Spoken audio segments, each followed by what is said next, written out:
The Torah portion this week is called Yitro, Jethro, the father-in-law of Moses. In this Parsha, the children of Israel receive the Torah. Now, what kind of book is the Torah, and for whom is it meant? Torah is primarily a guide to help instruct the Jewish people how to lead their lives.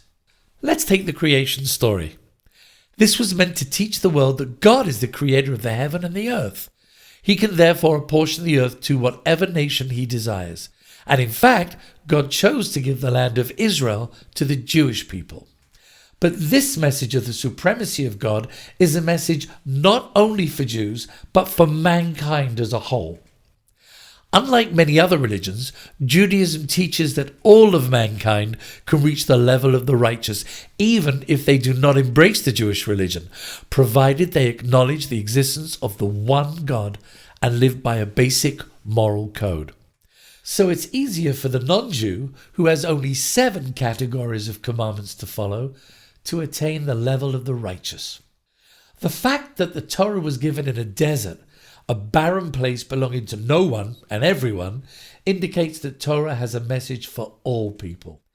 The entire concept of Jewish peoplehood rests on the notion that we are a model nation, one that must be part and parcel of the world around us, but influencing it for the better.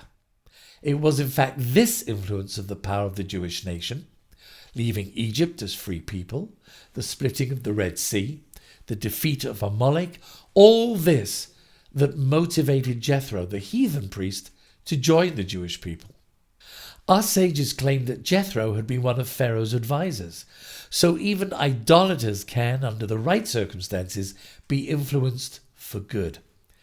It is by emulating God, by following his attributes of kindness, mercy, patience, and forgiveness, that we can inspire others. This dual role of the Jewish people, firstly, to develop a special relationship with God, and secondly, to be an enduring light unto the nations, is reflected in a most interesting occurrence in the Torah.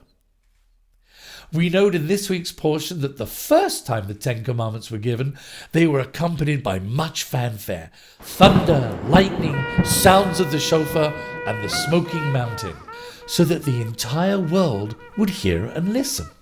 This giving of the law lasted no more than 40 days, ending with the Israelites' terrible sin of worshipping a golden calf.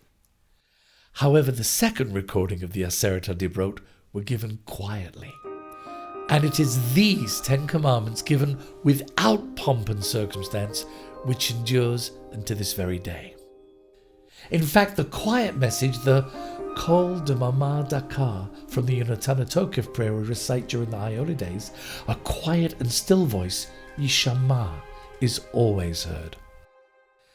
When the world around us sows venom, lies, hatred, and attacks Jews merely for being Jews, it will always be the quiet but strong and constant voice from good and righteous people which will endure. We read in the book of Isaiah, Zion will be redeemed through justice and her penitent by righteousness.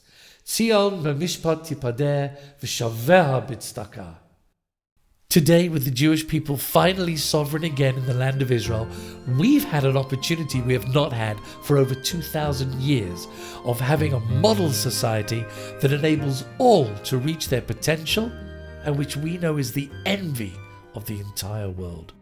And despite being surrounded by hostile nations, all intent on death and destruction and trying to subjugate the free world to living in an oppressive and backward society, Israel is a haven. Israel is an oasis in a region of people who have never morally evolved. But we are the people of hope. Take heart, Israel. We'll get there. Shabbat Shalom.